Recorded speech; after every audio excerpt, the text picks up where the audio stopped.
कभी संख्या को लेकर, कभी किसी और तरीके से कांग्रेस और उसके साथियों ने देश को गुमराह करने की कोशिश की। ऐसा करके इन दलों ने भारत की नारी शक्ति के सामने अपना असली चेहरा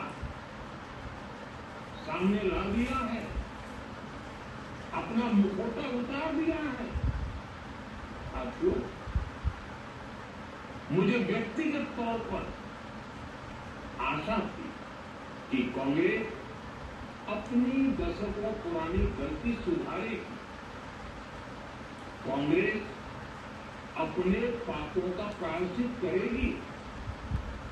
लेकिन कांग्रेस ने इतिहास रचने का, महिलाओं के पक्ष में खड़े होने का अवसर खो दिया। कांग्रेस खुद देश के अधिकांश विषयों में अपना वजूद खो चुकी है। कांग्रेस परजीवी की तरह क्षेत्रीय दलों की पीठ पर सवार होकर खुद को जिंदा रखे हुए है। लेकिन कांग्रेस ये भी नहीं चाहती कि क्षेत्रीय दलों की ताकत बढ़े। इसलिए कांग्रेस ने इस संशोधन का विरोध करवाकर अनेक क्षेत्रीय दलों के भविष्य को अंधकार में धकेलने का राजनीतिक षड्यंत्र किया है।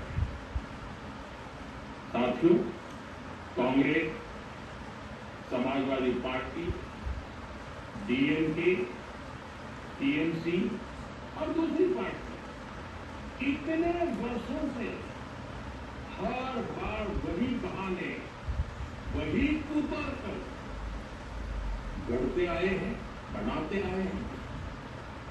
कोई न कोई टेक्निकल पेंच फंसाकर ये महिलाओं के अधिकारों पर डाका डालते रहे। देश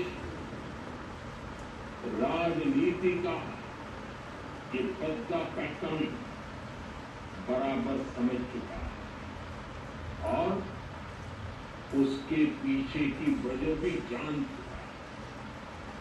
आगे बनो, नारी शक्ति बंधन अधिनियम के विरोध की एक बड़ी वजह है इन परिवारवादी पार्टियों का डर। इन्हें डर है अगर महिलाएं सशक्त हो गई तो इन परिवारवादी पार्टियों का नेतृत्व खतरे में पड़ जाएगा। ये कभी नहीं चाहेंगे कि उनके परिवार के बाहर की महिलाएं आगे बढ़े। आज पंचायतों में, लोकल बॉडीज में जिन हजारों लाखों महिलाओं ने अपनी क्षमता को साबित किया है, जब आगे बढ़कर लोकसभा और विधानसभाओं में आना चाहती है, देश की सेवा करना चाहती है, परिवारवादियों के भीतर उनसे और सुरक्षा की भावना बैठी हुई। परिसीमन की बात महिलाओं के लिए कहीं ज्यादा सीटें होगी, महिलाओं का कद बढ़ेगा। इसलिए इन लोगों ने नारी शक्ति बंधन संशोधन का विरोध किया। देश की नारी शक्ति कांग्रेस और उसके सहयोगियों को इस बात के लिए कभी माफ नहीं करेंगे। मेरे प्रिय देशवासियों, कांग्रेस और उसके साथी दल डिलिमिटेशन पर लगातार झूठ बोल रहे हैं।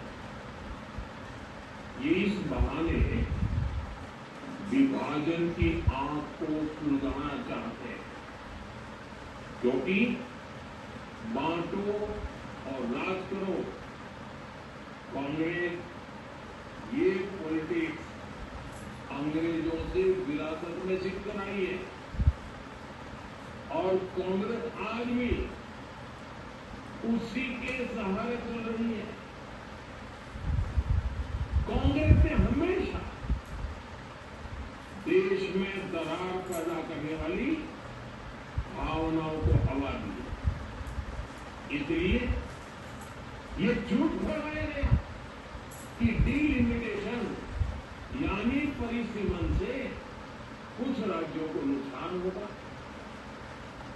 जबकि सरकार ने पहले दिन से स्पष्ट किया कि न किसी राज्य की भागीदारी का अनुपात बदलेगा, न किसी का रिप्रेजेंटेशन कम होगा, बल्कि सभी राज्यों की सीटें समान अनुपात में ही बढ़ेगी। फिर भी कांग्रेस, डीएमके, टीएमसी और समाजवादी पार्टी जैसे दल इसे मानने को तैयार नहीं हुई है। साथियों, ये संशोधन बिल सभी दलों और सभी राज्यों के लिए एक मौका, एक अवसर था। ये बिल पास होता तो तमिलनाडु, बंगाल, यूपी, केरल हर राज्य की सीटें बढ़ती, लेकिन अपनी स्वार्थी राजनीति की वजह से इन दलों ने अपने राज्यों के लोगों को भी धोखा दे दिया। जैसे कि डीएमके के पास मौका था कि वो और ज्यादा तमिल लोगों को सांसद विधायक बना सकते थे, तमिलनाडु की आवाज और मजबूत कर सकती थी, लेकिन उसने वो मौका खो दिया। टीएमसी के पास भी बंगाल के लोगों को आगे बढ़ाने का मौका था, लेकिन टीएमसी ने भी वो मौका गवा दिया।